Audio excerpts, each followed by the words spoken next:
Notice of meetings and agendas were posted and furnished to all news media and persons requesting notification. For public comment, and we have a few people here. Does anyone wish to be heard before we start our meeting today? Okay. Moving right along, approval of the minutes. There's one piece that I would like to point out. Last meeting, we voted on the Housing Our Future framework recommendation that we wanted to send on to council. The motion was stated to vote on the 5 strategic goals. I just want to make clear we're all talking about the framework, and if there are any questions or confusions, we need to adjust that now. But if everyone's on the same page, okay, cool. Any other edits or adjustments that we need to make to the minutes for July 13th? Can I get a motion for approval? Second? Second. All. Ms. Boley? And it was Ms. Woodward? Ms. Woodward, second? Yes, ma'am. All those in favor signify by saying aye.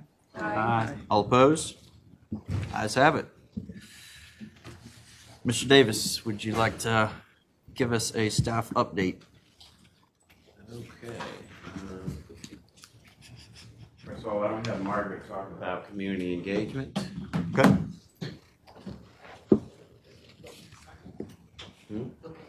Yeah. Okay. All right, just to bring you all up to speed, we have started to schedule our community engagement workshops.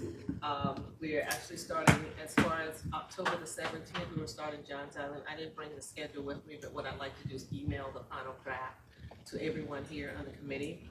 We also have the consultants who will be here on September the 12th, the 13th, and the 14th. And so we've outlined 5 areas for them to do the community workshops. The first workshop will be in the City of Charleston, which will cover City of Charleston and West Ashley. And then the next workshop, which will be on the 13th, we're looking at Johns Island and McClellanville. And then on the 14th, we're looking at the beach communities, which will be Sullivan's Island, Isle of Palm, Mount Pleasant area as well. And then at the end of that day will be North Charleston.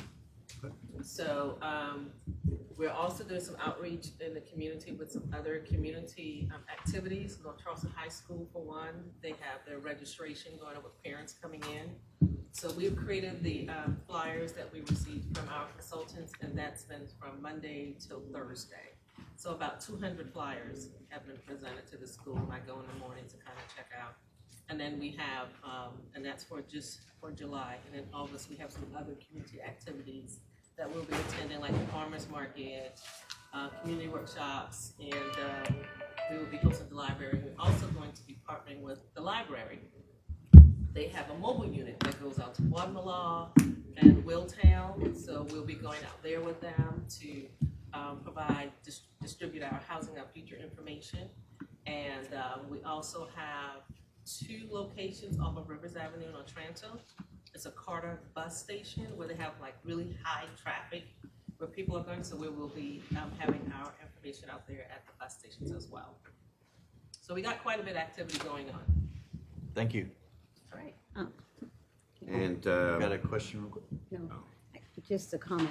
I just got notified today that Shakur Elementary School, they're having their back to school activity on the 6th of August, and I think that is something that Metanoia is doing. So you might want to be there. There's several different organizations. Yeah, Shakur Elementary. But I think you need to probably contact Metanoia.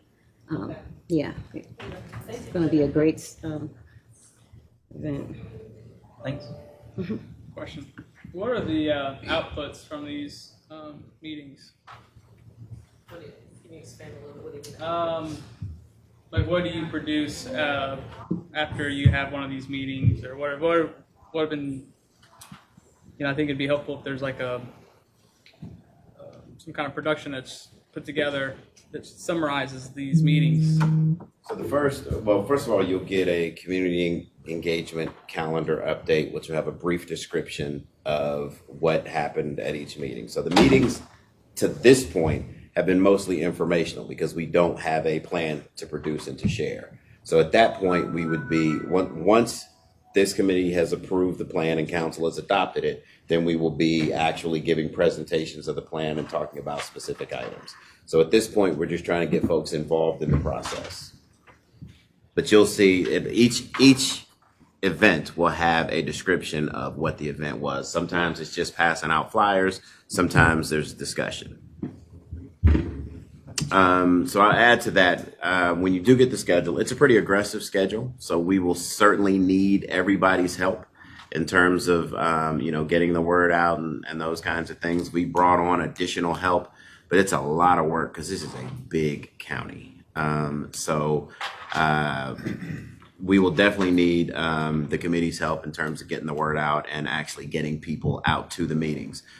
We've been working on the budget for the $20 million that council allocated, so we're continuing with that. A lot of little pieces in there that we are working on. So we'll be presenting the overall ARPA budget, unless of course council changes it, at the regularly scheduled August meeting. And then the budget for the $20 million will be the first September meeting, where we'll be able to outline some detail there. The last thing is we've had a heck of a time getting for-profit developers involved in the process at all. The Chamber of Commerce was gracious enough to host a meeting for us with for-profit developers, and there were none there. There was other people there. But there were no for-profit developers. And so unit production, when we're talking about overall unit production, because there's a lack of capacity in the nonprofit community, we will definitely have to depend on for-profit developers to actually create the number, that large unit count. Also, when we think in terms of subsidy, without tax credits, you're looking at minimum $80,000 a unit subsidy, probably a lot more than that. With tax credits, you're talking $40,000 to $80,000 a unit. So in order to make that money go far, we're not gonna be very successful without those for-profit developers. And this will eventually lead into the conversation about funding. And so the funding mechanism, that's the business of this committee and council. But from the staff and departmental perspective, the ARPA money runs out at the end of 2024 in terms of allocating it. We have until 26 to spend it. And what happens in 2025, that is totally dependent on this process. So just wanted to make that clear as that discussion comes up. So that's the majority of what staff has been working on. Thanks, sir. Mr. Rob. Yeah, Mr. Davis, just what does that mean when you say regarding what happens in 2025? It all depends on what is it? So, what are you saying there? We've had, matter of fact, this came up in detail at the roundtable that we had in terms of a schedule. Okay. And so we talked about the fact that developers are saying it's taking 2 years to permit a project. And so if I'm a for-profit developer, and I'm going after the money that we put up in 2020, and the money that we're putting out this year, those are mostly projects that were already submitted. They're either nonprofit projects, or they are projects that have already submitted to SC Housing and they got caught up in, the whole state tax credit thing. So they're looking to us to replace what they can't get in state tax credits. In 2023, we're not sure where those projects are going to come from. There may be some straggling projects, left over from the state tax credit thing. But when we allocate in 2024, number one, if projects are taking 2 years to get permitted, we're talking about after ARPA runs out, after the compliance period. So putting out a gap financing round with ARPA money in 2024 is going to be risky. We can probably do it, but we better make sure those projects are ready to go. And my fear is that developers are not going to continue planning projects for Charleston County if there's no funding source beyond ARPA. One more, if that's okay, thank you. Just, with the ARPA money, is there expectation that additional funds from ARPA, in addition to the 20 million, will be available for the bucket of stuff that the county wants to do, or is it? Wait, I'm sorry, say that one more time. So we're talking about the 20 million, Mhm. right, for this year. Or is the county envisioning any additional funds from ARPA? From ARPA, I would say that's unlikely. Okay. Because in order for us to meet all of council's other priorities with ARPA, the budget is pretty much, I don't want to say set, that's the wrong word. We have a budget in line. I don't see where they could pull from significantly to fund additional housing. And in addition to that, they've already funded, I think, $6 million worth of housing related items before they allocated the 20 million. So altogether so far, it's probably about 26.5 million that's going towards housing. Okay, thank you. Anything else for Mr. Davis at the moment? I wasn't familiar with the 6.5 million of prior to the 20 million. What were those projects? Those were the 18 houses, the women and children's shelter, the emergency repair program. So that was 2 point something, 1 point something, and 3 million. Okay. Now we'll turn it over to Justin and Miriam. You want to lead us through your update and the packet that you've shared with us? Good. Thank you. Good to see you all this afternoon. Miriam's going to queue up the presentation and share and get us kicked off. Thank you.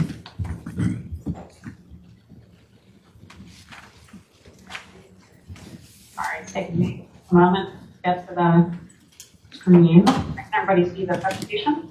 Yes. Go. Great. So for our presentation today, the first thing is to just reiterate a couple of the community engagement updates that Margaret provided. The bulk of what we want to do with you today, return to the strategic framework, meaning those goals and all of the strategic tools we identified.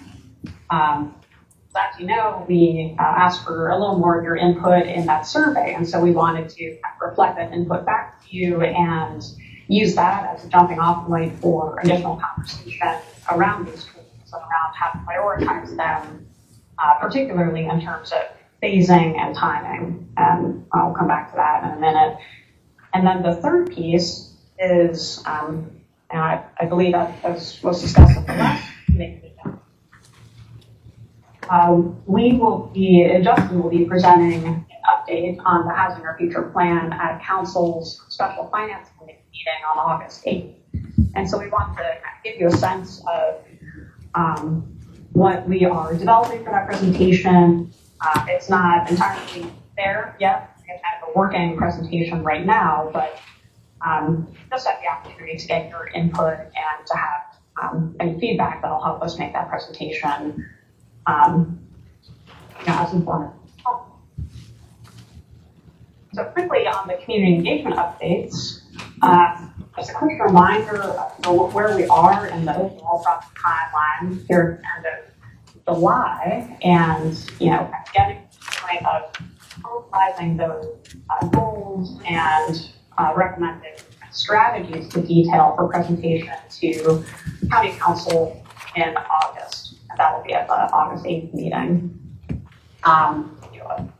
A bunch of community outreach activity and community workshops in August through October, and specifically the September 12th through 14th dates, targeting that draft plan, the full plan with a good bit of implementation detail on near-term strategies in late September, and then some opportunity to, of course, continue getting community feedback and revise that plan into the final plan at the end of December.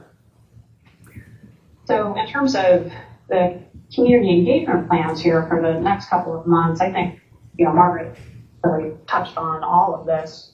The only thing I would add is that we are kind of in the final stages of building out that survey, kind of a housing needs survey that provides kind of a combination of education about the strategies that are being considered, kind of how the plan is coming together, and then also asks for community feedback on prioritizing these things. So that we're targeting a launch by the end of next week. As a reminder, we have English and Spanish versions of those, online and paper versions of those, with Margaret having kind of aligned this partnership with the libraries to help with a lot of the paper distribution. But this will be a really valuable, and we hope really valuable outreach tool, and also a way to really quantify some of the feedback that we're receiving at these different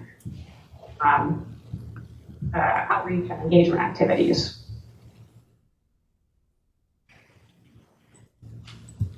I'll pause there for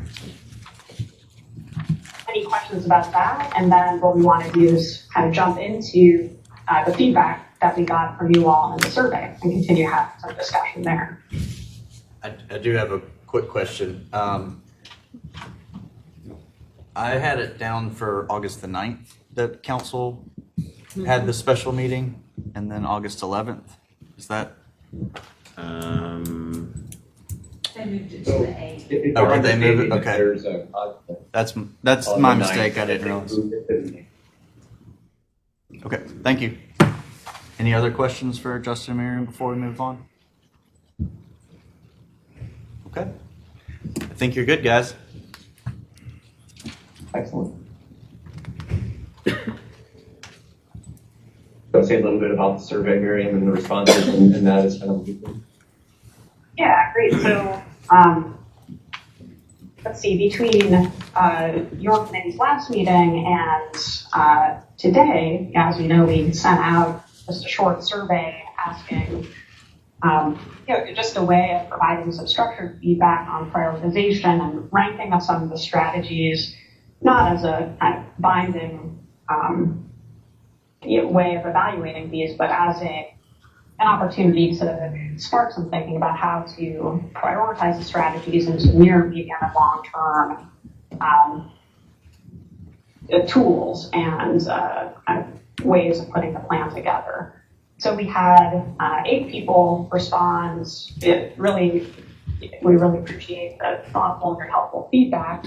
And what we've done is summarize that feedback here on these next couple of slides.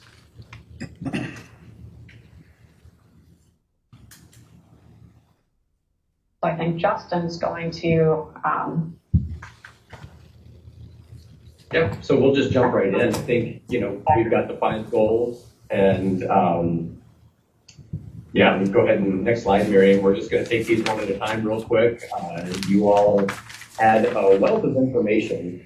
You had the slide deck and the information around the various strategies. As we were looking at, we did move things around a little bit, and I think we're reflecting some comments that we've been having, conversations we've been having internally with the consultant team and with the staff team, and so the order may actually look a little bit different than the last time we presented it. I think we'd like to start off the goals, and this is actually, it was goal 5. It will now be goal 1 here, but start to talk about expanding capacity of the local housing ecosystem. And go ahead, Miriam, to the next slide. And one of the things that we're talking about with this goal and with this set of strategies is really what are the actions that the county could be taking in sort of a short term, or even if it's just sort of a lead term. For example, things like advocacy and actions on state legislative issues. There may be things that we identify now. There may be some early actions of things that we want to try to address from an advocacy or a state legislative standpoint that we know will take time, will take years, but we need to get those conversations and get that process moving.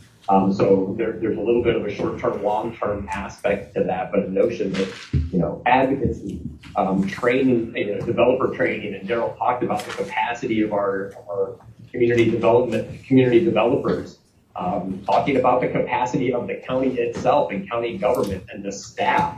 What are some of the actions that need to be taken to really sustain and kickstart in some ways, but also just sustain the activities and the implementation of the housing strategic plan.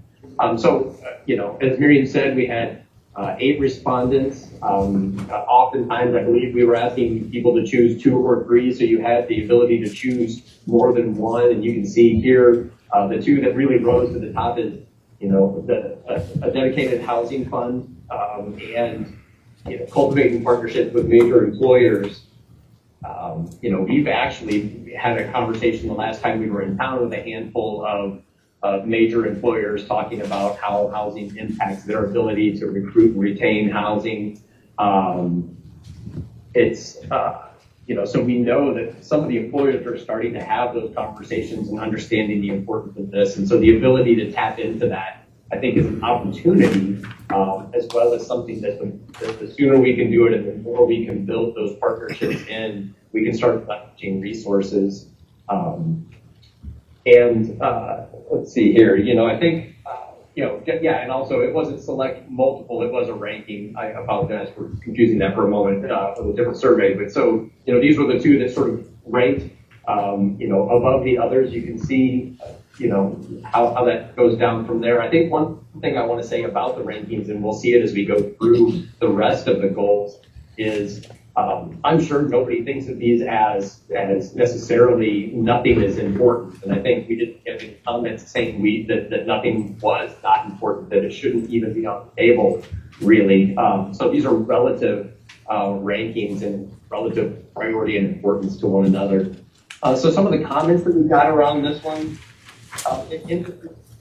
around the comment, yes, we need to get a dedicated source of funding. Having one now, will do, kind of like Daryl was talking about, having bridging where the ARPA funds stop from a dedication and a spending time limit to future activities, and having that certainty of funding and what that means for being able to have our community partners and our developers also line up projects that have a lot of lead time. The willingness to do that is predicated on that funding, having that dedicated funding source. Interestingly enough, on this slide, a lot of the comments were around the heirs property and, addressing that particular challenge. I think it's not surprising that the issue of the heirs property, it may not have shown up as a priority above the other 2, not because it's not important, but it is very intractable. It is very challenging. It's very complex. And so there may be a sense of what can we start now? What do we need to be doing now to set up the entire plan for success, knowing that some of these things are going to take some time and be really challenging, and we need to sort of just, again, prioritize. I think the emphasis on the comments around the heirs property really reflect the need for partnerships. The complexity of that, being able to inform and pull apart and help strategize the solution is going to require partnerships. And, I think there's also, there's a need for a focal point. And I think that there's some thought here, and the interest, I think, in the comments is maybe the county could be that focal point, or that, that point of contact, that entity to really coordinate the understanding and possible solution.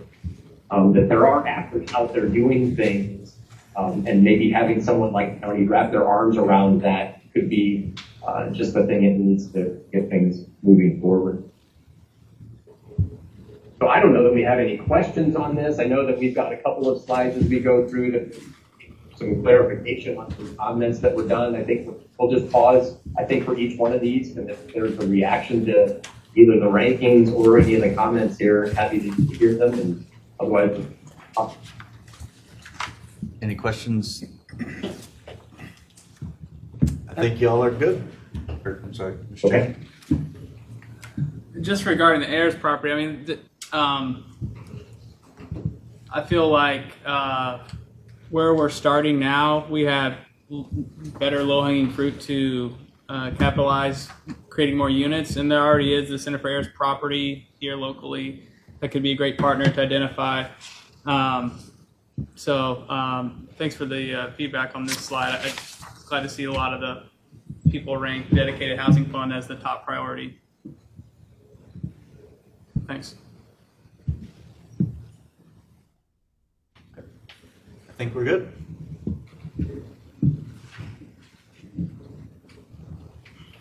Okay, well, I'll talk a little bit about what was formerly known as Goal 1, but will now be new, about reducing barriers to adding needed housing supply, and this, call really thinking from income spectrum and spectrum of affordability.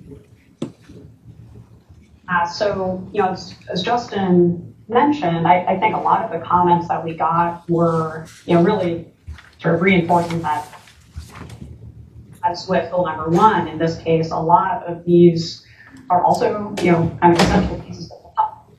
I think a few people actually use that language, but it's really just a matter of timing and identifying the low-hanging fruit where the county has direct control over action in a given area, starting there, and then kind of branching out with partnerships and other medium and longer term things from there.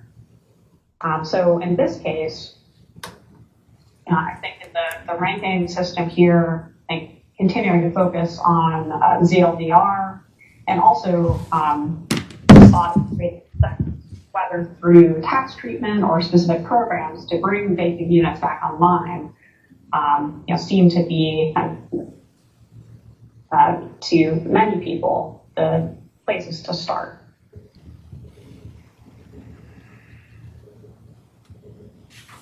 I have one comment too about, I think, just the alignment of addressing vacant properties as part of a way of expanding the housing supply as something that might really resonate with the community, and culturally in terms of how the Charleston community embraces preservation. And then, here really thinking about zoning and finding as many incentives as possible in the ZLDR to really incentivize density, and the importance of coordination here. I think both recognizing the importance and also the complexity of coordinating across municipalities in partnership with neighboring counties, and how some of those partnership questions sort of align or extend to the importance of coordination between housing authorities. I'll pause here again, just in case this has sparked kind of extra thinking with committee members, or if there are any questions. Just reserving mine to the end. I do have a question on the brownfield remediation. This is something that we're seeing more as we're running out of prime land. This is becoming an opportunity for infill development. Can you walk me through sort of how you envision or how you see, a county investment in brownfield remediation?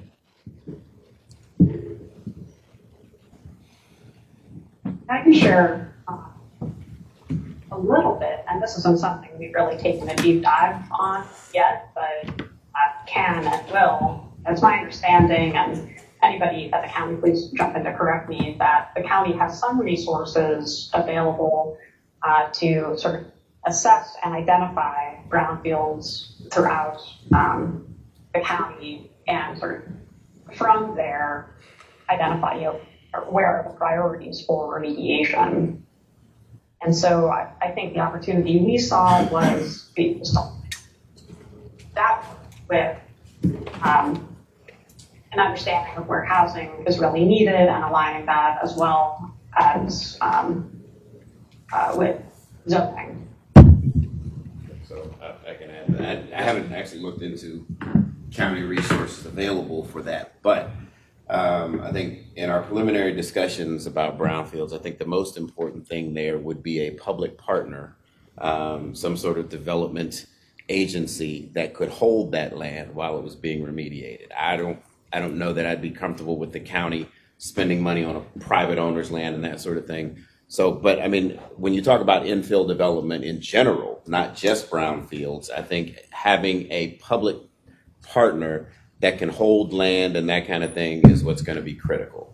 We don't know what that entity would be yet, but I do believe there's a need for one. And what Miriam's talking about is some years ago, we received a fair amount of money from the EPA, and we did a series of brownfield remediation projects where we did phase 1, phase 2, voluntary cleanup.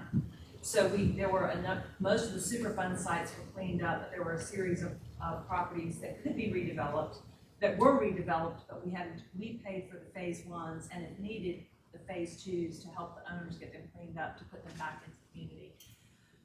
That was one of my departments. It was probably in 07, somewhere 06, 07. So Miriam's probably referencing the topic that a conversation we had about that in the past. Thank you. I think that's the only questions on this section.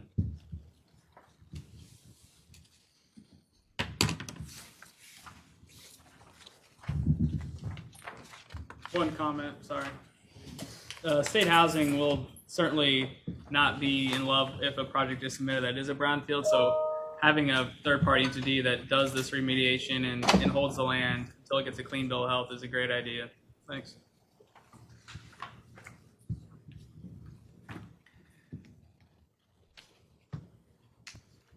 We'll turn it back to you. Thank you. Great. Yeah, so question goal number 3 is on creation and preservation of housing. And this is certainly, I think, a lot of everyone's focus. Go ahead to the slide, Miriam. So I think maybe it's no surprise that new gap financing sources was the highest rank. I think, land in the bank, disposition of county-owned land, having a public development partner, all kind of come in, relatively grouped together in the next area there.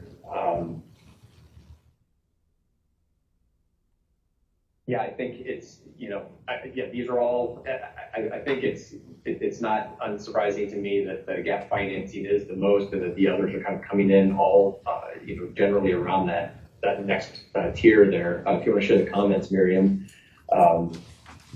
I think it was interesting as we were looking through these comments and kind of thinking about, some of them were really thinking through the implementation of these tools, which is helpful for us as we continue to move forward. I think it's interesting, like the comment in the upper right corner, time funding to affordability restrictions and time periods for affordability, both for homeowners and rentals.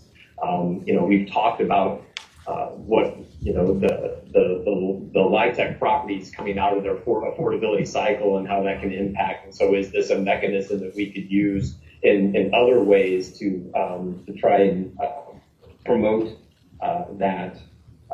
There's some comments here about leveraging the housing authority. We've actually, it was great to see these comments coming from you all, the steering committee. I know that we've been talking about them as a consultant and staff team that, just the other day we were in a meeting talking about how the housing authority is going to be a very vital part to the implementation of the housing strategic plan, especially as it relates to very and extremely low income households.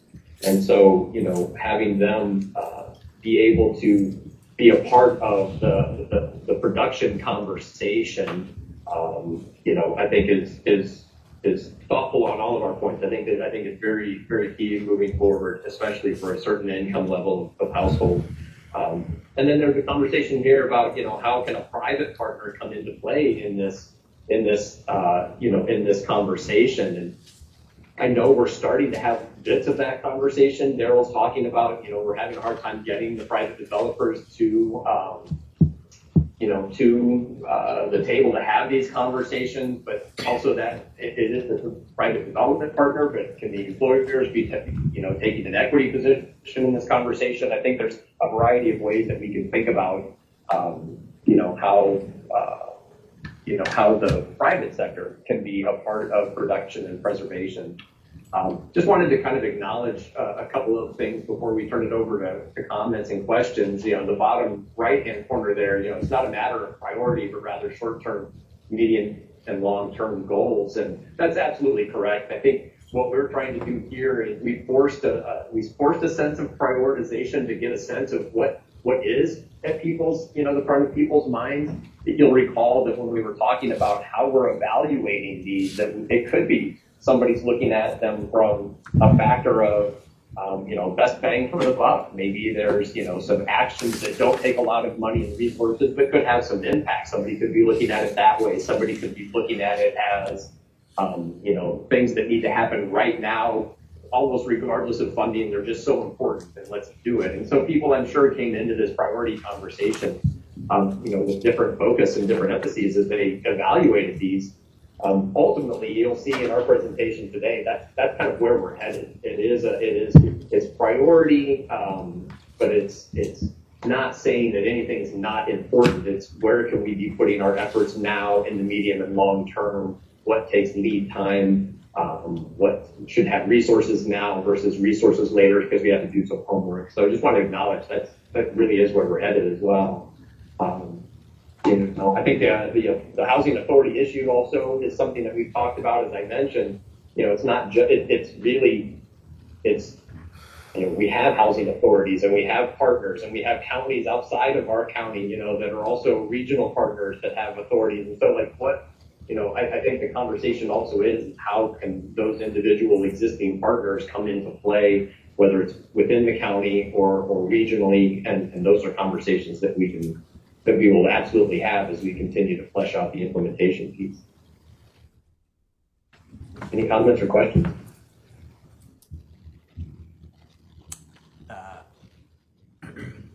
Not seeing any hands on this one, but I do have a question on the deed restriction part. This is something that we get questioned a lot, not just for the county, but in a lot of our municipalities. And what is the appropriate time restraint? Y'all have kind of worked and looked all over the country. What is an appropriate year to cap on a deed restriction and when to return it to market and those types of things?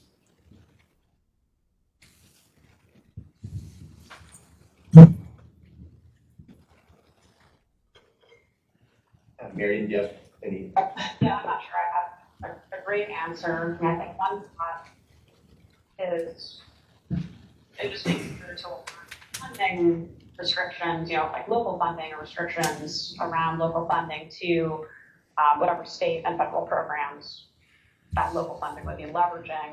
I think, we've seen people run into the trouble for just, less participation and less interest in a given program when those things aren't properly aligned.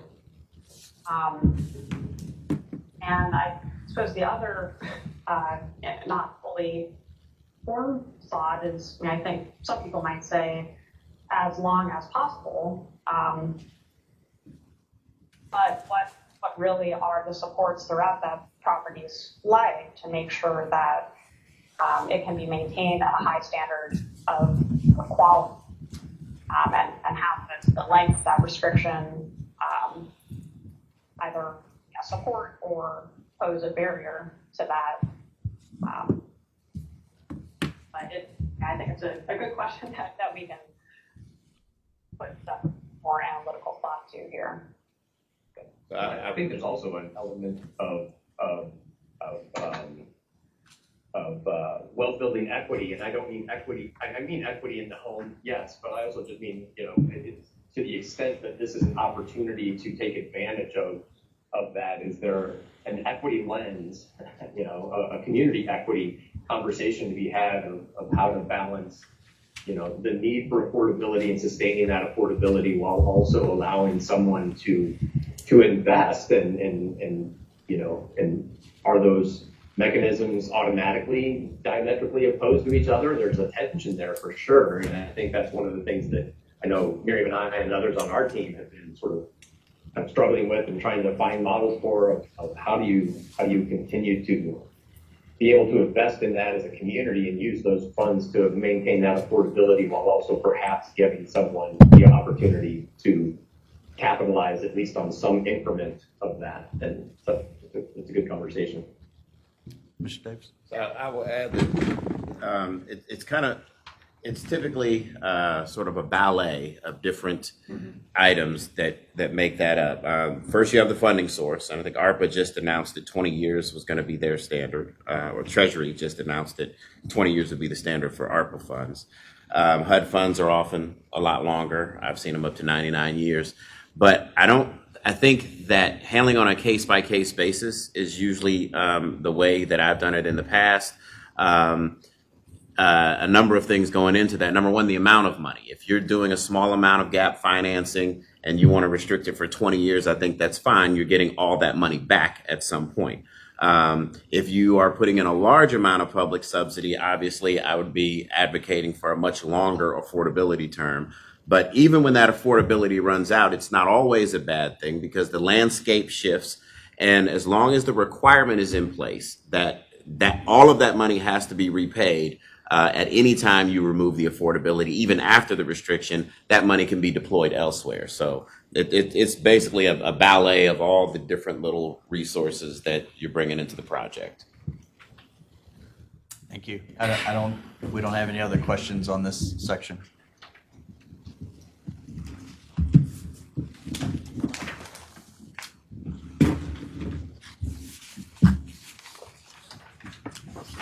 This goal focus really on housing stability.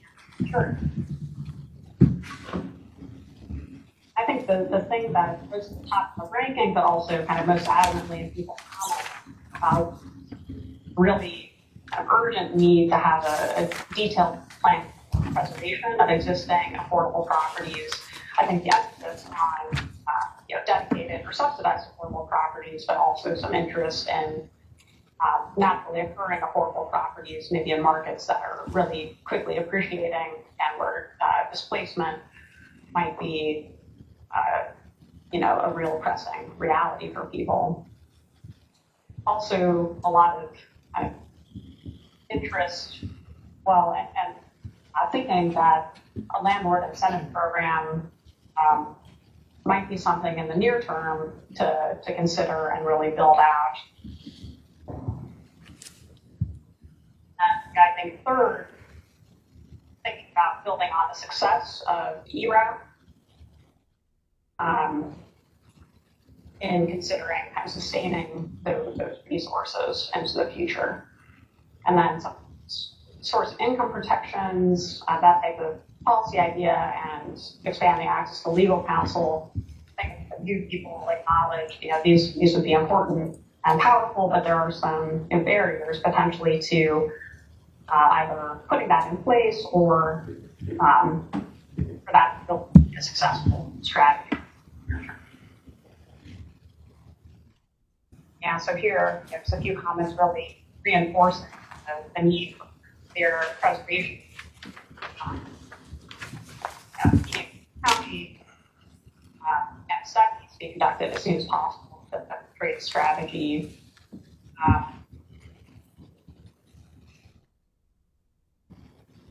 Let's see. I think potentially as an additional strategy here, a couple of times somebody mentioned the idea of a local housing counselor and kind of creating that type of capacity, supporting that capacity where it exists. But just some people could go and learn about what are all the affordable rental opportunities. Maybe landlords could go and learn about supports or maybe future incentive programs and to seek assistance in resolving it.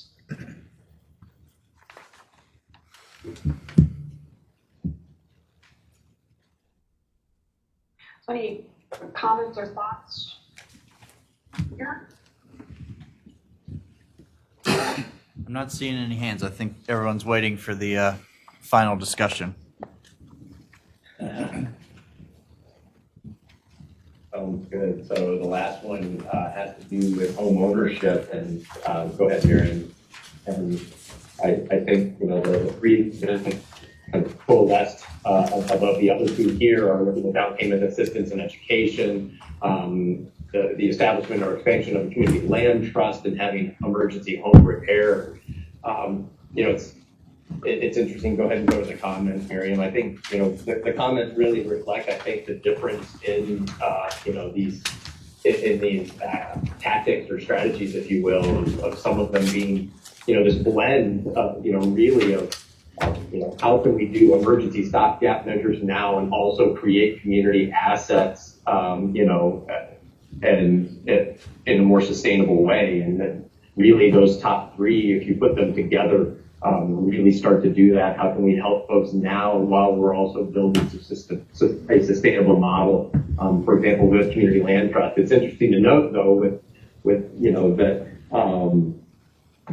there's a recognition, and I think it's important to bring it up, that there's the shared equity model may not fit for a Charleston County context.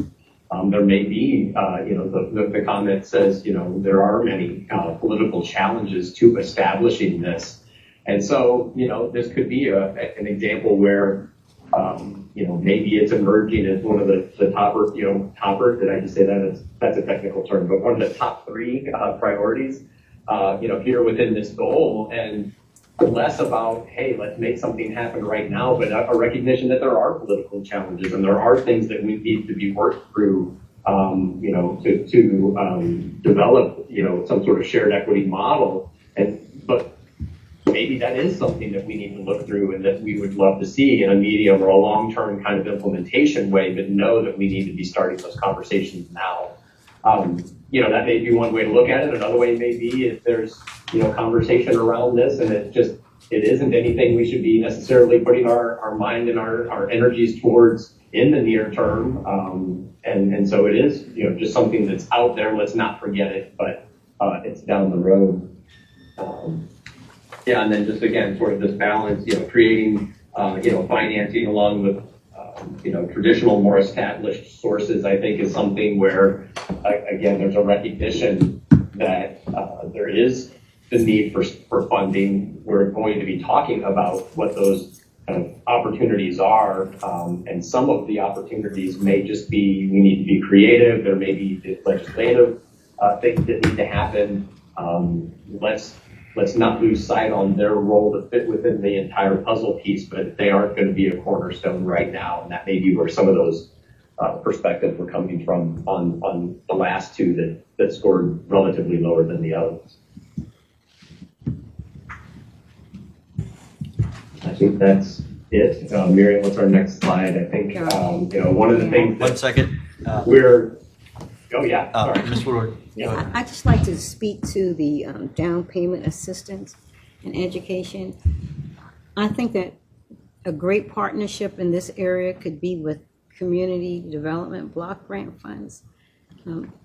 Years ago, Charleston County used a part of funding for down payment and closing costs, and they no longer do that. I think a dedicated amount of funding in that program would really be an advantage for anyone that is producing affordable housing, because that's another disadvantage for a lot of folks, is that down payment and closing costs. So I think we have partnerships right within our circle, and we need to use those. Yes, ma'am.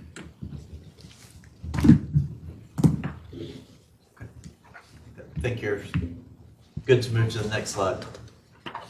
All right, thank you. Yeah, so I think, one of the things that we want to do is make sure we're going to use this input, we're going to use today's conversation and probably, the next one or two conversations really, as we start to dig into these strategies, start to assign them to a near-term, medium-term, long-term kind of perspective. Start again to understand some of these may be long-term successes, but they have a lot of lead time. So we need to talk about what that will look like and things that we need to start doing now. And then as we start to put these, in this sort of implementation framework and time frame, we'll really start to spend August, September really diving into those near-term strategies and priorities that emerge, and just wanted to kind of give you a sense of where we're headed with this conversation and where the importance of having this feedback from you all, having these conversations today and in the coming meetings, but that's how we're going to start to hone this into an implementation framework for the strategic plan. Miriam, is there anything you wanted to add to that for this slide? No? Okay. And then where are we after this?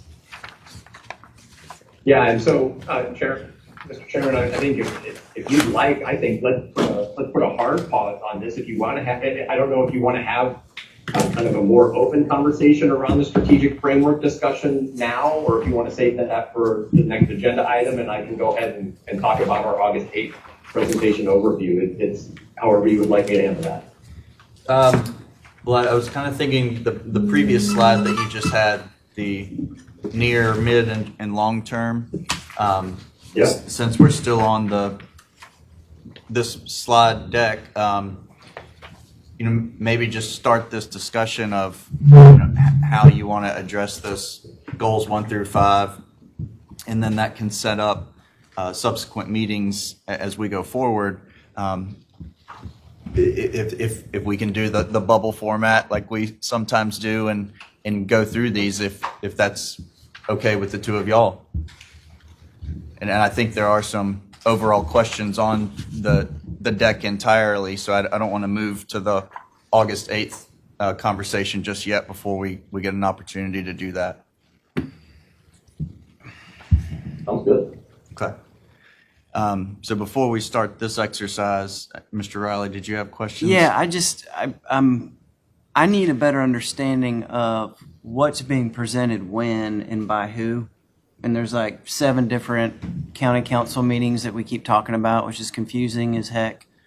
And I would like to know what is being presented on the 8th before we get into all this stuff personally, because I want to understand what y'all are saying versus are we also, as a representative from the steering committee, presenting separately at that meeting? Is that the 8th meeting? And then I'm a little confused as to the process, and specifically as it relates to y'all's presentation and anything that a representative of this committee might say in that same meeting, which I don't know. I need to understand we're in the middle of a political quagmire right here. We can spend 2 hours talking about this stuff, but the reality is we're in the middle of a political quagmire, and if we don't spend the rest of the time talking about the reality of where we are right now, I feel like we're wasting everyone's time, personally. So I want to know politically what's being presented on the 8th, who's presenting it, and are there going to be any inconsistencies between what the consultants are presenting and anything that we might present. And I feel like if there are, I feel like we need to get into that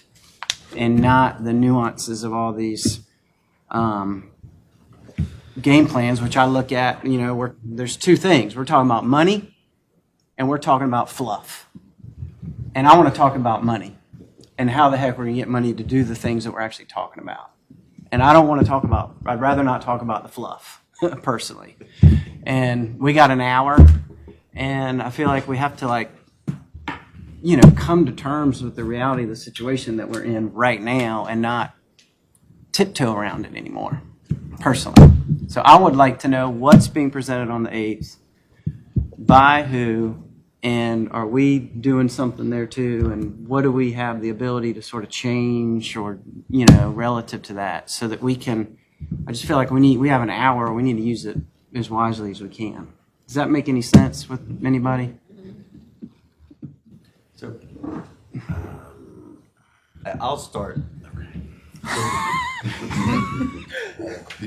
And I say all that with lots of love for everyone in this room. I know I got nothing but love for everyone in this room. So on July the 12th, we presented the millage. That was all we were asked to or prepared to present. It was very clear that council did not want to have this discussion about the millage without some context of the plan. And from a private sector, you identify the funding stream and then you can fill in all the other details of the plan. So it was essentially kickback. The consultants were asked to come on August the 8th, I believe now, I will be available on the 8th to answer questions on the millage piece of it and the committee's recommendation. But that is what happened on the 12th, and then how we got to where we are now. So Okay, so on the 8th, the consultant is presenting, but there's not an agenda item for the chairman of the steering committee to present. They're just there as information only. Say that again, please. On the 8th, the consultant is presenting. Presumably, Josh, you'd be there representing the committee, but you're not on the agenda to speak. You're there to answer questions. Is that? Okay, so a couple things, if you don't mind. yes, sir. So the consultant, I think everybody should be clear on this, was hired to present a number of options to council for funding the formal plan. And they started to kind of get dragged into the discussion about the referendum. So there's a need for us to create some clarity there, that the consultant is not recommending a referendum or saying, here's how you should approach a referendum, but saying, here are a number of options that other places have used and that can be used to fund affordable housing. And that will be part of the presentation. They will essentially say, here's a very, very brief summary of the need. And I mean very brief. And essentially to say, here's the size of the need, and this is kind of what we need to fund it. And here are mechanisms that can fund this. And I'm not sure, and I don't know if Mr. Durant wants to talk about what happens at that point, because obviously they're there to talk about the referendum and you're there to talk about the referendum. We can't put the consultant out there to talk about the referendum because that's outside the scope of their contract. So they're going to present the need for a permanent source and say, here are your options for a permanent source. And then I'm not sure where we go after that. Well, and I think, yes, and thank you, Daryl, for that.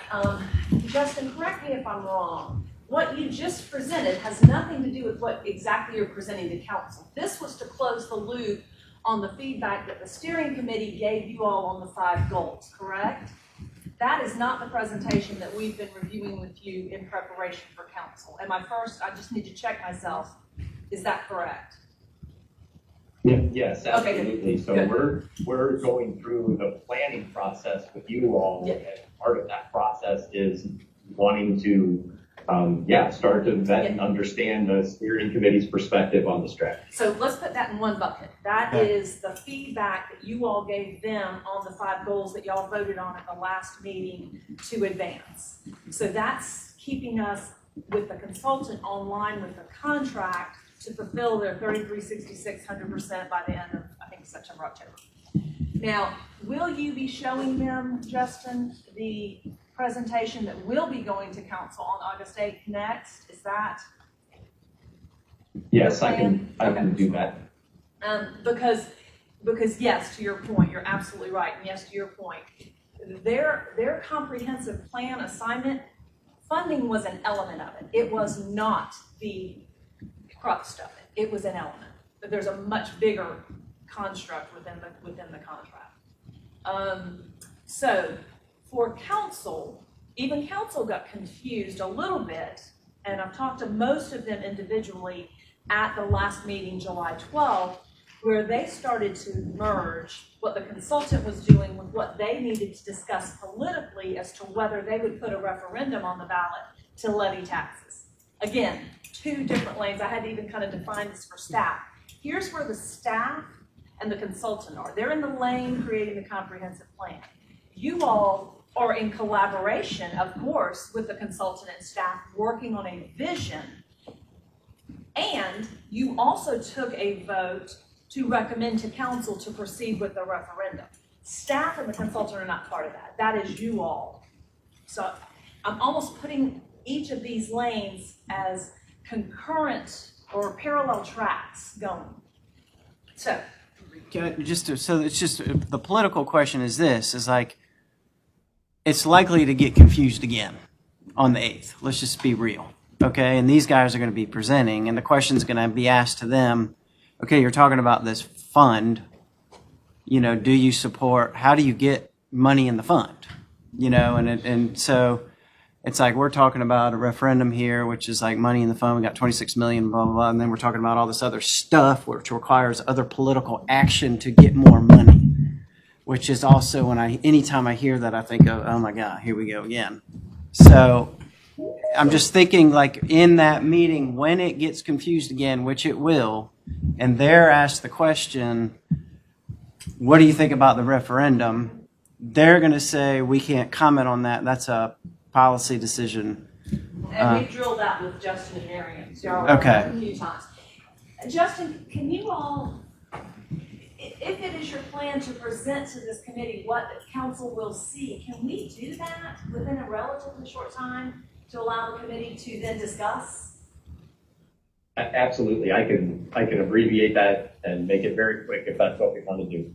That's, I mean, truly the vote at the pleasure of the committee, but I think there's like the missing piece. Like this, what you all were talking about was closure from the last meeting and survey, and this now is the plan for council. Totally y'all's pleasure, but it would make sense to me. I asked them to share this with you, which I don't typically do prior to council, but it would make sense to me that you all as a steering committee would have some collaborative understanding of that going into the August 8th meeting. So I think we need a motion to amend the agenda. That's the chairman's discretion, isn't it? Can I? I'm not trying to It's not hijack this, got by it. the way. Does it not have the presentation of council? No. Our presentation to council is at the end of the presentation to the steering committee right now. It's queued up and ready to go. Yeah, it's number 8, housing our future framework recommendations to council. Well, that's you, Josh. Is that, what do you think? That was a separate conversation, but we can The move. Robert's rules would require that by unanimous vote, you change the agenda. Okay. May I get a motion? Motion to change the agenda so that we can review what's going to be presented to council. May I get- Second. All in favor? Aye. Opposed? Okay, Justin and Miriam, take it ahead. All right. So Miriam, we're going to move real quick through this. So, reestablishing kind of the overview of the process, reminding them that we've been in front of them in February and in April. And then, we've got this opportunity and some future community engagement, just spending a quick orientation time on that. Next slide. Talking about what we presented to them, that they've seen the needs, 30 to 35,000 new units over the next 10 years, and kind of reminding them that they've seen, how that demand spans across the various household income spectrums, and that since they've seen this, what we've been doing is talking to developers, diving into LIHTC applications and having conversations to really understand what it takes to actually produce a unit of housing, a housing unit, whether it's a single family unit, a new multifamily unit, a single family rehab renovation unit. What are the costs associated with doing that, and understanding, next slide, what the feasibility is of that. And so here's the costs, here's the feasibility, here's the value that's in there, and there's still a gap. And then understanding that at the lower end of, go ahead, Miriam, at the lower end of the of the household income affordability range, we're talking about, at the income range of 80% or less of area median income, a minimum of $40,000 per unit of gap assistance is needed to develop that one unit. And then what we're really looking at is a minimum of $450 million for units below 80%. If you want to add another, look at that 80 to 120% area median income, you're looking at another $170 million of need to produce the kinds of, the amount of housing that our demand analysis is looking at. And that's kind of what we're looking at here. And this is just production. So this isn't talking about funding any of the other programs that are going to be in any of these other goals. These are just to produce new units. Go ahead. And we want to talk about, just reestablish, and this is another graphic that they saw early on, and I think you've seen once or twice early in our process, of understanding there is private investment going on, there's private financing going on, there are units being built at one end, at the market end of the spectrum here, There's also existing tools and programs and resources like LIHTC that are also producing units across the income spectrum, but there's still a gap. There's still a need for tools, incentives, public investments, partnerships, and then policies and regulations that can all come into play that are going to help address this comprehensive scope of housing need for Charleston County.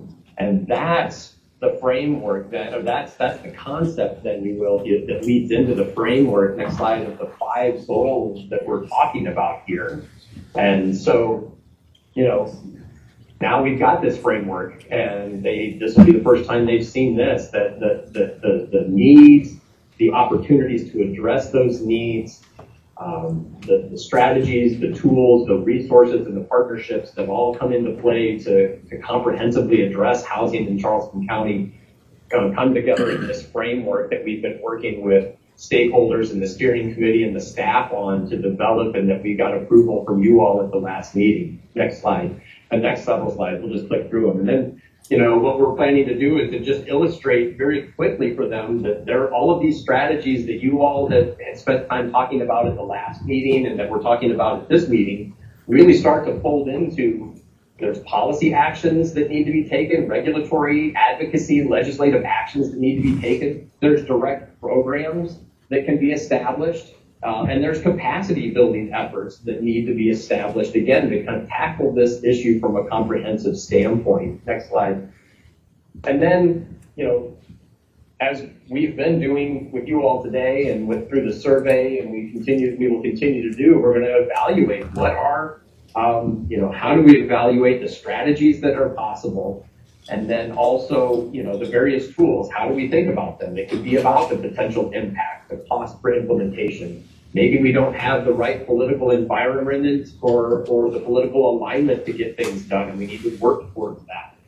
What is the capacity of the county staff? What is the capacity of the community and the region, the state, to actually implement some of this stuff, and what needs to take place? And so that's going to be the concept of the overall strategic plan that we're headed towards, and that we're responsible with working with you all on to develop by October. And we want to make sure that they understand that there has been a lot of work being done, and that will continue to be done to have a comprehensive plan in place before folks need to vote in November. One of the things that we started to recognize with you all at a meeting or two ago, and starting to think about now, is that some of these strategies within these goals, within this framework, really do benefit from having a dedicated source of funding. It's about having, it's about knowing how much money you have and where you can, divvy up and put some to production, put some to services, put some to capacity building. You need to understand what your funding opportunities are in order to prioritize that. Some of the things like gap financing, where you're talking about having developers taking some lead time to develop a project, and they aren't going to take that lead time if they don't know that there's funding there to tap into. So kind of, again, to Daryl's point, how do you bridge the ARPA funds that are building that capacity and starting to fund those right now projects? How can we use this to kickstart future projects and getting them to start planning for that and having that dedicated source so that they know when they're finished, they can do that. That's just one example. And so we know that there are a variety of strategies that benefit from that. Next slide. We're going to be talking about some different ways that other communities have created and funded dedicated housing funds. Greenville, Spartanburg, Nashville, and Charlotte, I think, are right now the 4 case study examples that we're talking about. They're going to have, some are new, some are old. They're going to have different types of funding. They're going to have different sources of funding, different amounts. The activities, we'll be able to say, this is where they started. This one's a long established, and they started here and ended here, and this is what they're doing, and be able to kind of paint that context. We may or may not be able to have this entire concept fleshed out by August 8th, but it's a direction that we're heading for you all and the council and for the plan as we move forward. Next slide. And then I think most germane to the point that I hear now is like, okay, so what is, how do communities fund dedicated housing trust funds.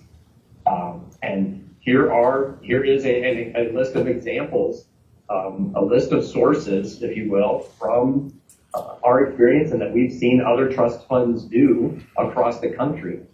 And property tax is up there at the top of the list, but it's by no means the only way that housing trust funds are funded.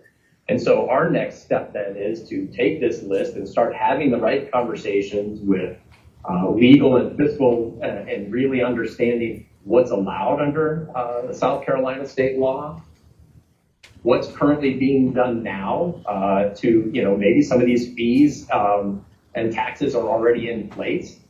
What would it take to redirect them towards housing, or maybe add to them so that there's not a redirection, but there's an adding of fees to go towards housing? And then do some sort of assessment of like, what is the fairness of the impact over the community? What is the ease of collection, the reliability and sustainability of this overall? Next slide. And with that, and now we're really starting to triangulate. We've got strategies by the 5 goals. We've got a variety of ways that you can fund those. We've got a variety of time frames that are going to be considered. And it's this intersection of strategies and funding and time frame that are all coming together into the implementation plan of the housing strategic plan. And this is what we're working towards. These are the questions that we're going to answer in the work that we're going to be doing over August and September, having the stakeholder and community conversations to start to dovetail this housing strategic framework and these strategies into an implementation plan that gives the county kind of a direction over the next, let's call it 10 years. And so we'll be, that's kind of where we're at. I'll just stop there. You can see, but we've got a next step slide. That's where I think we'll probably end our conversation. And that is, our contribution to the conversation right now, which has been, I don't know where we are in the planning process. I don't know what the plan is going to say. How can I think about a tax levy or referendum or anything like that without understanding where we are in the planning process? And that's what that's what we've been asked to present to council, is that planning context, the work we've done and the work we will do before November. I think from a staff perspective, we are going to try to take this before the 8th and put it into a document by itself, so it's not part of a larger presentation, so they can have the framework in their hand. We're definitely going to try to finish that before the 8th, so they can't say, it's lost in the presentation someplace. You have the framework. I do have a question. Ms. Wood. I can almost bet that someone on council is going to ask, when are we going to get the plan? Is there an answer? Will there be an answer from them? They've had the answer all along. We will reiterate that They're going to want it again. they will have a draft plan in September, and the final plan won't be until December, where it's all buttoned up. But they will have a plan in the format of the final plan and all that by September.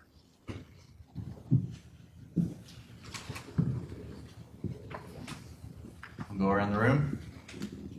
Mr. Riley? I'm happy to hear y'all's voices. I just thank you so much I have other questions, but just appreciate it. I don't want to hog the meeting. Mr. Logan? Thank y'all for presenting that. I think too as well, if we talk about, of course, the source and with the idea of a referendum that may be on the ballot in November, my thought goes to voters and voters that already say there is no plan in place. I know there's going to be a draft plan in place, but is there going to be something that the voters are going to be able to see before November? I think that's going to be important too as well, because that is going to be what sways voters on voting yes or no on this referendum, or even the idea that we see what Postal Courier is putting out right now. So just looking at how can we get ahead of the damage that's already been done. And I think that's just an important part that we got to be considerate of. I think we should probably spend a little more effort clarifying what a draft plan is. And I think we're following kind of the HUD model, or actually most federal programs. you put out a plan, and then there's a public comment period. Everybody gets a chance to give their feedback and all that before you do a final. So it doesn't change in structure or content or anything like that. But when you put it out there, you might get a lot of comments that say, we absolutely don't want to spend money on XYZ. And so that might come out. But essentially, the period between September and December is 90% about public comment. So that draft plan, and I guess we have to maybe find a better way to frame that, is essentially the plan. But we're giving the public a chance to make changes. And that's how I've tried to answer this question. You know, we learned loud and clear in 2020 that the public didn't have an opportunity to weigh in. You know, that's why these September engagements are so important, that we can do the road show, we can go talk about what this committee's done, what the consultants have done, get feedback if there are any tweaks that need to happen. You know, the big question about why won't we have a final plan before December? You know, a lot of this hinges on the referendum. If council decides not to go forward with the referendum, you could probably get closer to a final decision before then. But what good does it have to have a final determined thing and not know if the funding stream is going to be part of that plan or not? So that's how I've tried to talk about it. I may be off base, but that's how I look at it. I mean, I think that's good too as well. I agree too as well when we said like a draft plan.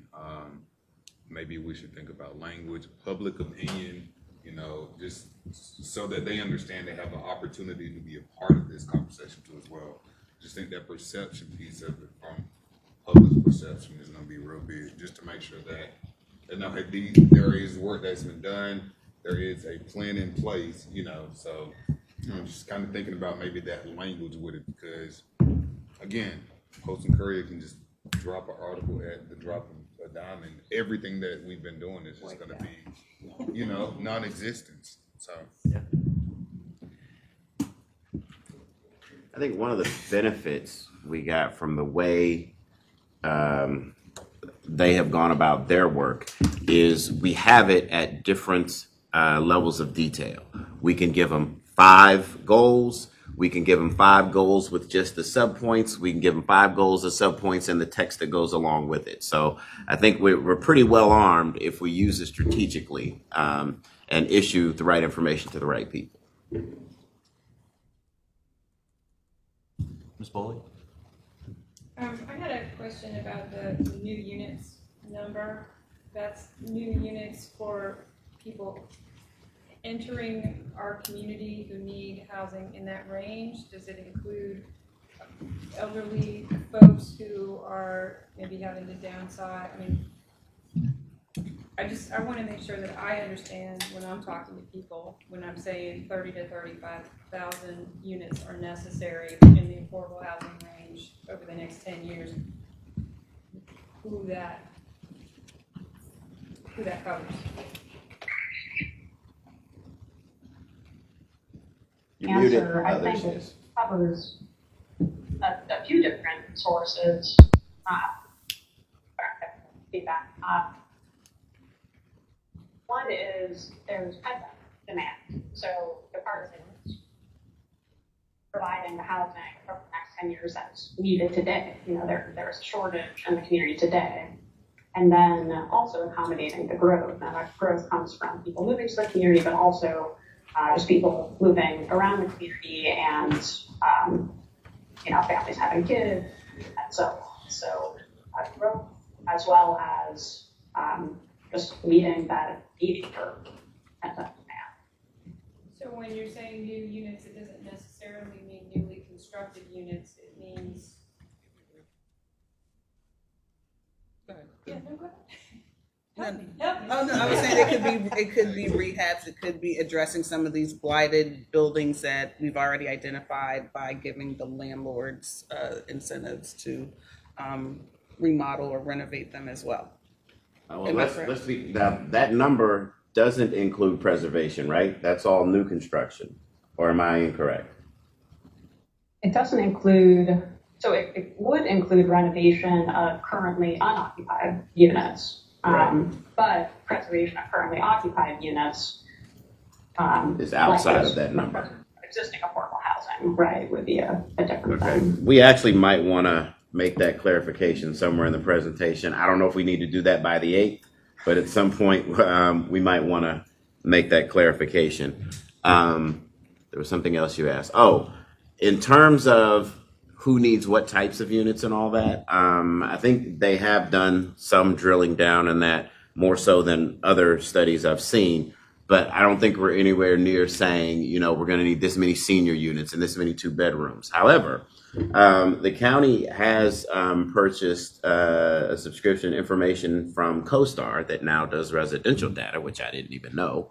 And we've gotten our first draft of that, and they have some incredible detail on the types of units that are occupied and that sort of thing. So our planning person, when we finally identify who that is, will be responsible for tracking that, and they'll be working with them to sort of drill down into what types of units are needed and all that good stuff. Ms. Woodward. My concerns are, I have a question in terms of what we have been reading in the editorials in the news reporting. Do we at any point, as the committee, address some of that? And the second question to that you may be able to answer. Under our community engagement, can we publish in the newspaper those events and also publish a mini framework of what we're going to do, even if it's a 1-page that the public can see? So, in terms of addressing post and carry and that sort of thing, I think all of you are here for a reason and are welcome to use your public microphones however you use them. As individuals, not as right. a committee. I was getting there. Okay. I was getting there. Okay. But you cannot say the only thing that can be said about the committee is what the committee votes on. So, and I think to say that they are a member of that committee, is that what side of the road does that fall on? We'd have to ask legal for sure. Okay. Legal's advice has always been steer clear of anything that ultimately ends up being a challenge in court of law. Gotcha. Okay. So conservative is better. So you're welcome to use your public microphones in your current positions to talk about whatever you need to talk about in that regard. Second part of that question was. Is it possible to publish in the newspaper that framework? So when council adopts the framework, there will be a press release that will go out to all the folks, and I don't think we'll have to do much convincing to get ink on that one. They've been waiting for it for a while. So as soon as council adopts it, there'll be a press release, and I think that's as far as we go as a department. I'm sure you guys will, take it the next step. Good. All right. Ms. Hunter. I'm going to deflect those back to Mr. Riley. Yeah, just one question about the plan with the alternative sources of funds, that slide that y'all had out there, Justin. Is the plan going to go into like, here's the potential for monies that could be raised through these alternative sources, and does it plug through?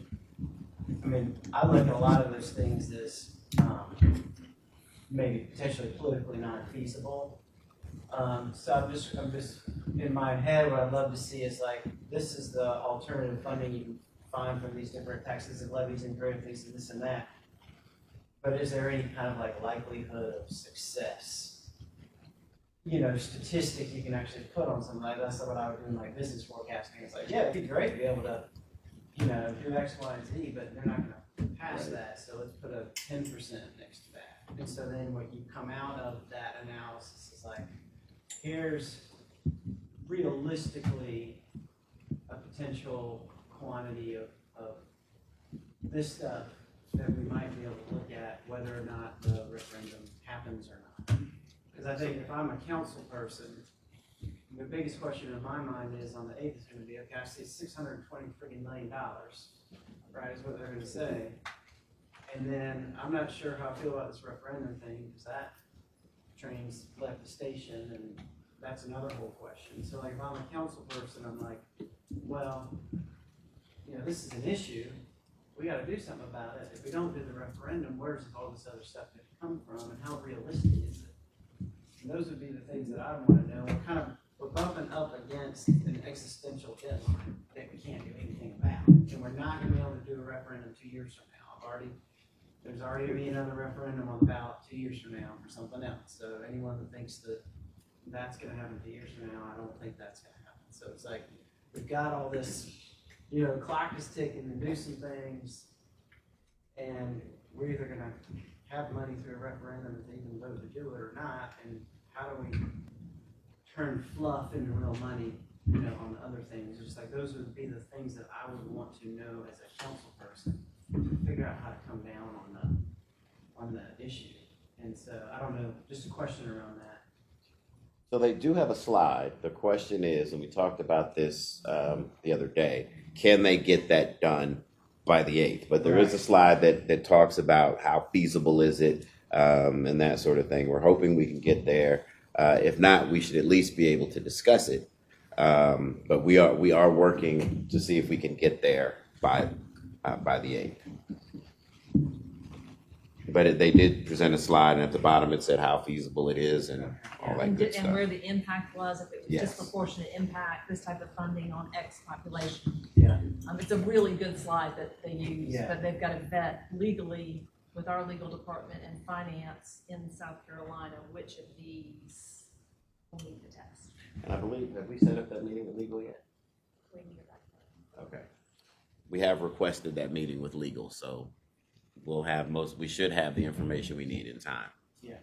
And I think, you know, just, and this is going to sound not nice, and I don't mean it this way, but to answer your question, the silence is deafening.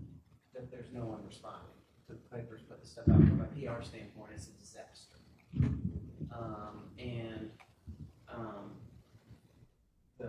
I think under normal circumstances, it would be good to see a county have a communication strategy around the plan as it's being developed, so people actually know what the heck is going on, and they have no clue. And so, and that's a communications challenge that we're facing, and a timing challenge that we're facing, because the plan's going to be done in December, and we've got to decide on this referendum thing, and then, you know, we're either working on pennies on the dollar or working on some real dollars on the dollar. And that's, I mean, I'm not trying to like own this meeting or whatever, but just trying to put everything on the table that we have right now to see if there's anything that we can do to impact these decisions, which are 2 weeks from now. And like, you know, I know we voted to do the referendum, we came up with language, we've heard comments that said it's not clear enough, it needs to be more specific.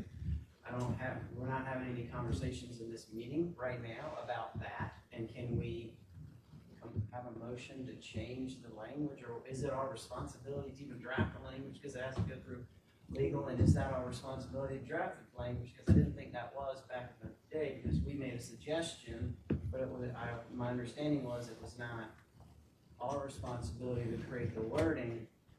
But then I hear criticism on us that we're not doing our part to help them understand, you know, very reasonable questions are being asked by our county council people. It's like, well, you know, throw us a bone so we can either pass this or not, but the bone's not here. And so, I mean, I'm not trying to like give a monologue here. I'm really interested in like what y'all have to say and like what it is that you think we need to do given the circumstances that we're faced right now. I mean, the clock is ticking.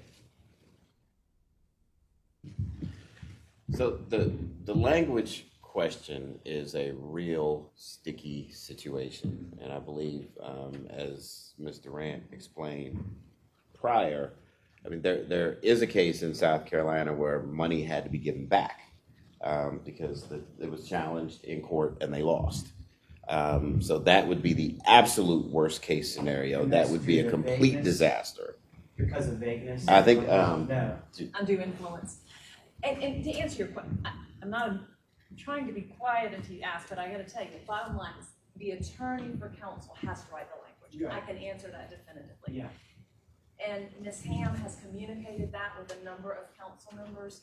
And I wanna separate what they might not like versus what is. So, but she has communicated, even with the ones that asked questions that she didn't answer, and an attorney's not gonna answer in a public meeting, I don't think, anything that is legal. Legal advice happens in executive session. So I know it's hard from that side of it, but the bottom line is the attorney will write that language. And the examples that were given were contrary to anything that a county would do in a tax levy versus, say, I think the example was given about the school district. Well, they own property, they own, X number of schools with X number of rehabs named in title and date.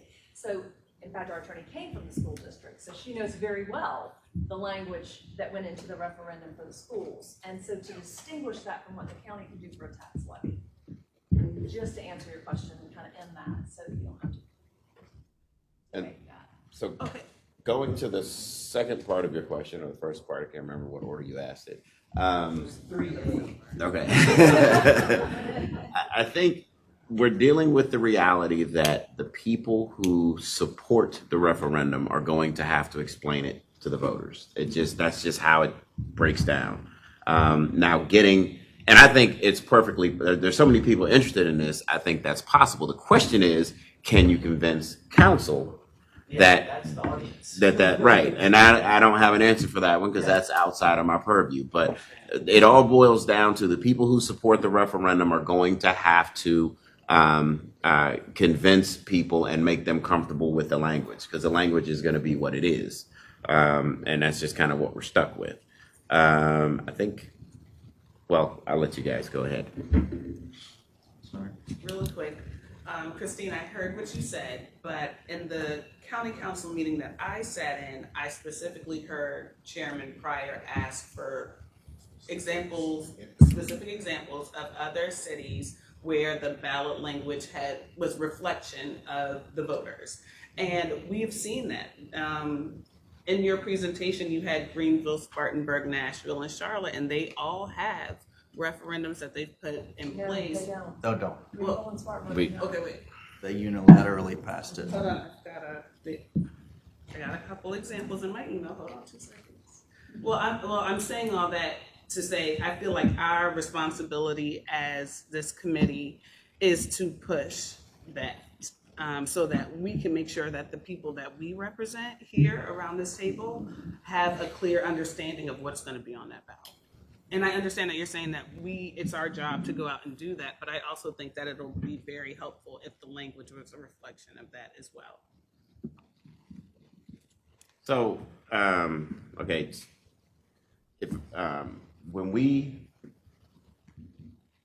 we have people, anybody who said there's, these referendums out there, we asked them to send us those examples and that sort of thing. We gathered them.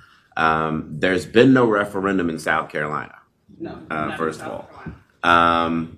The one in North Carolina, I'm pretty sure, was also not a referendum. I think that was a bond, a question to bond. It was a bond. They were voting on a bond. That was So it wasn't a Raleigh. tax levy. Raleigh. It was just a bond. And then the only referendum for a tax levy was in California. It's the only one that we've been able to pull up. And they have some much different rules out there they ban single family zoning. So in any event, there's not a lot of precedence here, is essentially what I'm getting at. And so council's going to have to make a decision. And, that's kind of what it boils down to. Mr. Cheney? I'm certainly discouraged by having such a great consultant, such a great committee, and having the results that we have. Like, you have a full department, we have a lot of resources behind this, and it's been well known that the effort to get a dedicating housing fund was in the works alongside this effort but then for whatever reason, we can't quite coordinate to really get the communication out that we need to make it successful. And that is just, it's really frustrating. And I'm not, I think this last week's paper article, we can bury that with better news and coordination and a real collaborative effort between staff and this committee and council, but it has to start now. And, simple things as when you go to your public meetings, have some deliverables, like show us what you guys learned or who you met with or even where it was at. And that needs to be circulating, even if it's on, the Charleston County's social media feed. It needs to be more public, because right now, even our 9 elected officials, some don't even think anything's happening. And we've met an insane amount of times in a short amount of period. And we've got great experts producing really good materials. And it's just frustrating to be sitting here trying to figure out who does what. This is just, So it's just a waste of time, frankly. And if this doesn't move forward, we've had so much talent brought into this, and if we can't get everybody lined up in a short period of time, so that's kind of where I'm at. I think we can pivot now, as you said. The silence is deafening. We need to get out in front of this, and there's a long time between now and November, no doubt. Like, headlines get buried pretty quickly, but I'm fully committed to support this referendum. We have to start now to build the pipeline of projects, as you mentioned, and we can't guarantee there'll be a political will to pass these 10 other ways to fund it. I feel like folks. And if they start interrupt, this is fine. But if they decide to not do the referendum, we're not creating any leverage in the political wrangling for them to be like, okay, if you do that, we got to get these other 5 things done. There's none of that sausage is being made.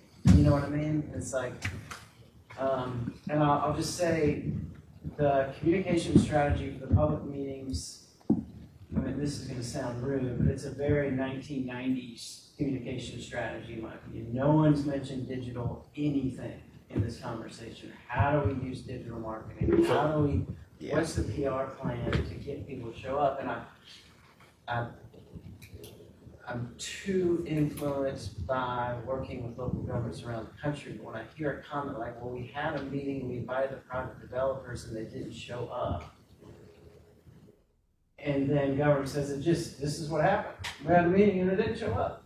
Well, it's just like, that's the problem, is that the county government, these governments, and I've seen it sometimes, they don't know how to execute a high quality communication strategy to get people to respond to a call to action.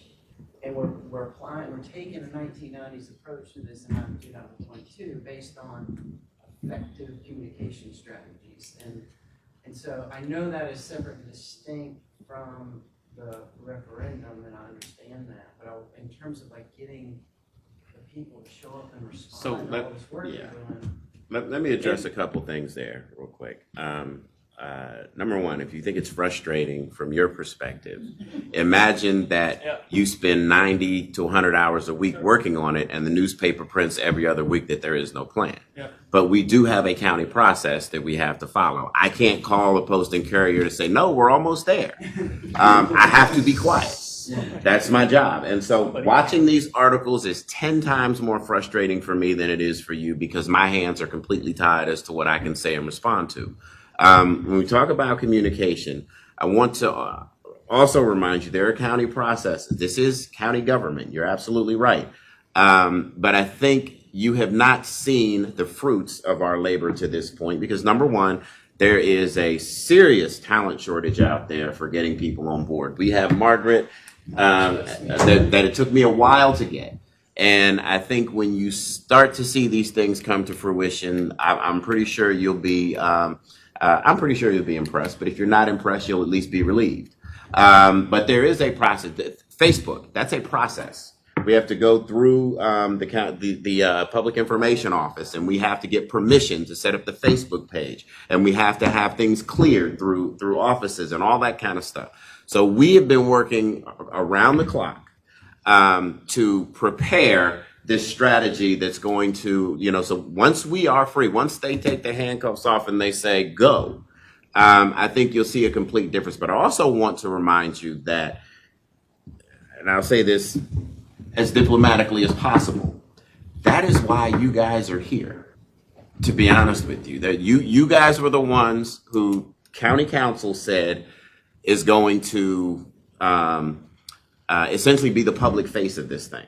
We're a county department. We have handcuffs on us from, I won't call them handcuffs because rules are there for a reason, and we follow those processes. We are working around the clock on this stuff, trust me, and you will begin to see it when we get to that point.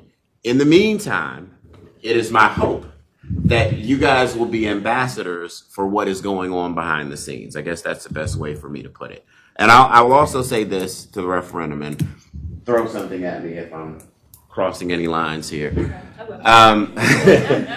When it comes to, now, I totally understand everyone's frustration around the referendum. You guys are working on this long before I ever stepped foot into Charleston County.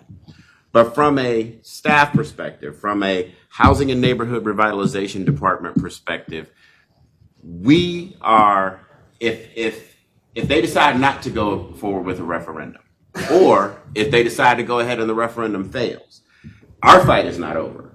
We see every item on that list. We will continue to let council know and understand that we got 2 years. So if you don't want to do this, just understand that, on December 31st, 2024, we kind of turn into a pumpkin. So the referendum would be wonderful for us. It'd be wonderful. But as a staff and our efforts in planning, we are not putting all of our hopes and eggs in that basket. If that's what you guys get done for us, beautiful. That's how we will move forward. But we plan on moving forward regardless.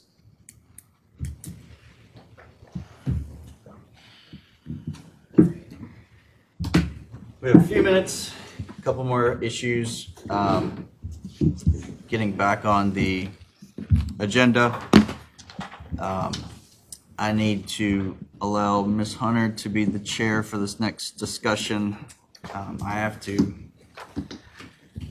discuss Ms. Jackson's letter that she wanted us to present to the committee.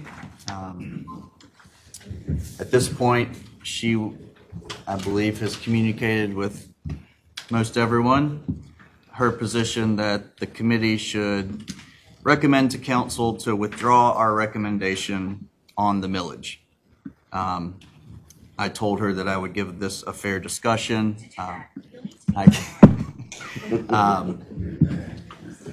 And I'm happy to answer questions about this. I just didn't feel it was appropriate to do it as the chair. You have her letter. You have the memo or the editorial from the Post and Courier. I do not support withdrawing this recommendation. I thought we worked really hard to send this to council.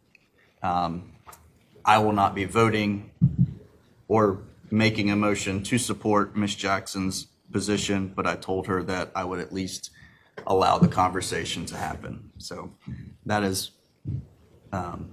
that's my opinion on it. Ms. Hunter, you can lead the discussion. All right, I'll open the floor. First of all, has everyone had a chance to read the letter?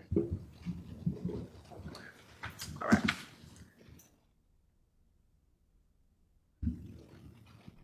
I appreciate Carol and Ms. Jackson's comments, but I feel like we've got a team on the campaign side that will,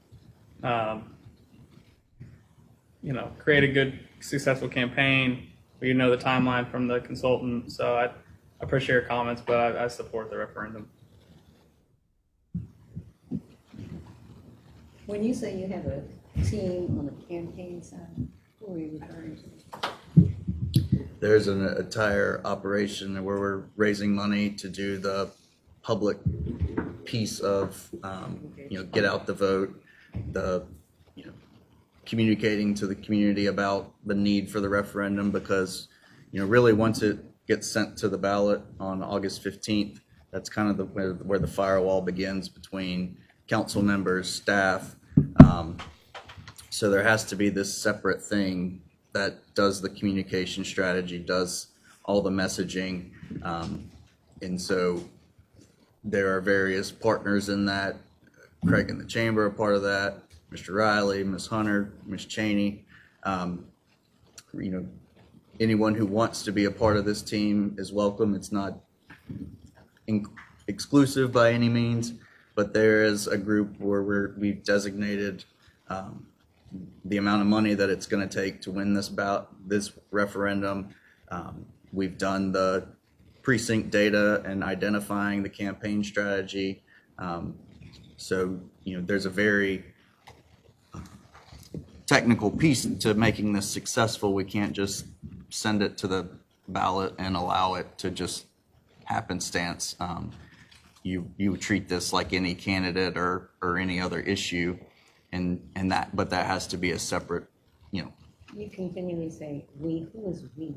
I mean, it's just the group is People as it's individuals a that are going to put their sweat behind. okay. it's community stakeholders. Okay. I mean, I'm not aware, so I need to get some clarification on who the we's are. I don't know if no one else on this board didn't know the we's and that was going on. I just need Yes, some ma'am. clarification.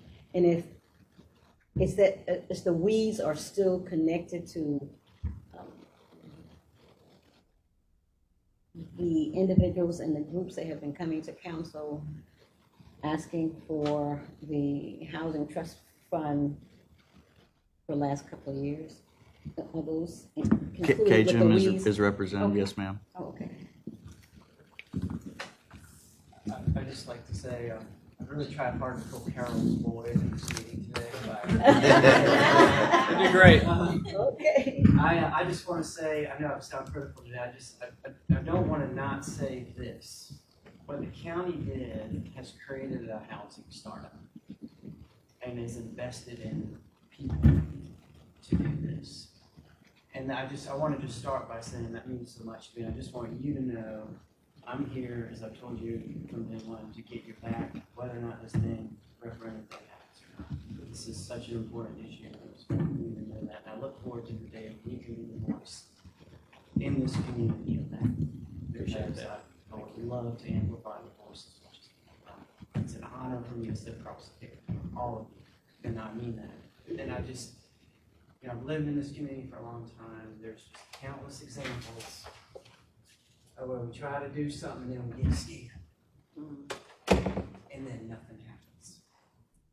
And I'm tired of it. It's time to be bold, and we go down fighting. If we go down fighting, but you leave everything on the table. It's just like, we can't do this in 2 years. I know it's, there's good arguments that are being raised by the county council people. I think they're very legitimate, but it's like, we've got to be bold and we've got to do some stuff that we can be real proud of. And there's just not that many examples of that stuff that happen here, especially when you tie in the political sausage. I'm just as emboldened today, if not more, than I was when we took our original. Mr. Riley, we can't be yellow bellies. You've been in a long time. I can recall in 1995 when I got so frustrated with the state that I wrote, along with 2 other staff, special legislation to be passed to make this county an urban county. And that was because of the lack of housing and the need for housing. So I just want you to know that if I go down fighting and lose, I'm going down, and I don't care. We need to get to the point where we don't care. If there's an issue that is so important to you, if it's housing, let's just go down. At my age, I don't need no repetition. You're gonna win, don't worry. I'm on the way out anyway, so. But the referendum is only part of what we're doing here. Yeah, it's only part of the solution. It'd be a great shot of adrenaline if it gets passed. That would be fabulous. I mean, I think everybody agrees that that would be fabulous. But it's only one piece of the strategy, and we all work in housing every day. So we're not going away. You guys aren't going away. So I support the referendum. Mr. Cheney? Yeah, so I thought my comments were already made, but I support the referendum. And I think for this committee, we have a front row seat to know that we need $62 million a year to fill this gap. Nobody else in the county outside this room really has a clearer understanding than we do. I'm frustrated that I think originally this body was told that we were supposed to come up with the language. That was later changed. Our recommendation did not even get a chance to kind of get through council at all. I'm still confused about that. But anyways, I think we should move forward.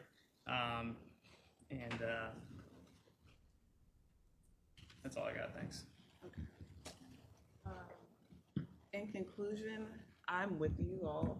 As Josh or Mr. Dix has mentioned before, we've really worked hard on this over the past few years. We all work in housing. We all see the need on a daily basis of what this county needs. And we're ready for change. And so I agree with the rest of the committee that, we're not going to take this off. We want to see this through. And, it is our role, as this committee to make sure it happens. So, do we need a motion? Okay. All right, well. Okay. Public engagements, I feel like we addressed that. Ms. Hunter, you want to handle final comments and we'll wrap this up? All right, in conclusion, Daryl, I know you and your staff, your team, I know you guys are working hard, and we don't want you all to lose your drive either in this. We are, supportive of you all 100%. Again, thank you, consultants, for, your hard work in putting this together. We're looking forward to your presentation on August 8th. And Breton, thank you for adding to the conversation today, asking the hard questions, keeping us on our toes, because these are the conversations, this is what needs to be brought to the table, and like Duncan said, we're all taking time out of our schedules to come here and be an asset to this piece of the process, and we really do want to make sure that we see it through. So thank you all again, and if anyone else has any final comments. Yeah, I will just say we have about 10 days. Work the phones, work your network, talk to the council, make it clear why this is a good idea. That is, to Mr. Davis's point, why we were put here. But other than that, call for a motion to adjourn. Second? All in favor? Aye. All right. Thank you. Mr. Chairman? Yes, sir.